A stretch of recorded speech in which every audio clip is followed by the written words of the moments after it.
आखिर क्यों राजा ने अपनी सातों बेटियों को घने जंगल में अकेला छोड़ दिया? क्या कोई राज था या कोई मजबूरी? सच जानकर आप हैरान रह जाएंगे। जादूगर से मिलने के बाद वह तुरंत माली की पत्नी के पास गया और इस बारे में उसने उसको बताया और विचार विमर्श करने के बाद उसने निश्चय किया कि वह इसी भेष में रहेगा, क्योंकि इस देश में उसको कोई पहचान नहीं सकता। उसने निर्णय लिया कि उचित अवसर आने पर वह अपनी मां को वहां से बचाकर ले आएंगे। जब सुनीता की शादी राजकुमार के साथ हुई थी, तो राजकुमार ने उसको एक छोटी सी अंगूठी दी थी, जिस पर उसका नाम लिखा हुआ था। उसे अंगूठी को सुनीता ने तब अपने पुत्र की उंगली में पहने दिया था, जब उसका पुत्र बहुत छोटा सा बच्चा था। जब उसके पुत्र के समय के साथ बड़ा हुआ, तो उसकी मौसियों ने उसे अंगूठी का आकर राजकुमार की उंगली के आकर का बनवाकर उसकी उंगली में पहने दिया। इस तरह अंगूठी उसे राजकुमार ने अपनी उंगली में अभी भी पहन रखी थी।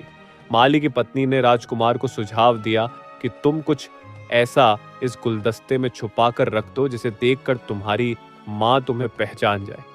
और कहा कि यह सब शीघ्र यथाशीघ्रंत, बिना किसी समस्या के, बिना किसी कठिनाई के संभव नहीं होगा, क्योंकि एक दरबार हमेशा बेचारी राजकुमारी सुने के ऊपर नजर रखना था। कैद में होने के कारण उसकी हर समय शक्ति से निगरानी राखी जाती थी। माली की पुत्री के रूप में राजकुमार को हर रोज फूलों का गुलदस्ता जादूगर की तरफ से अपनी मां तक पहचाने का मौका मिल चुका था।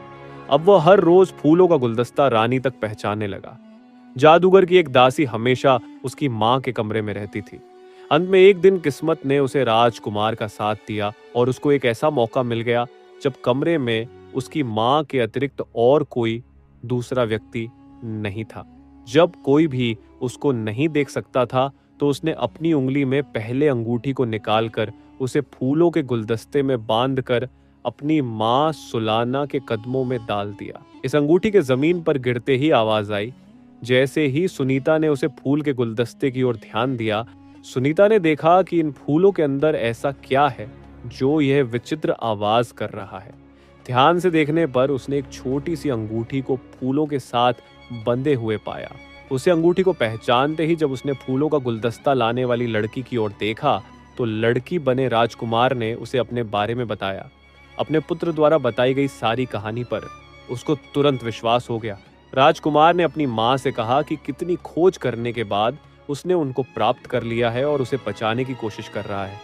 अपने जीवन को खतरे में डालकर वह अपने माता पिता और चाचाओं को दुष्ट जादूगर तालिया से मुक्त कर कर ले जाएगा। उसकी मां ने उसको बताया कि उसे इस जादू। नेक्स्ट पार्ट देखने के लिए इस चैनल को सब्सक्राइब कर लें।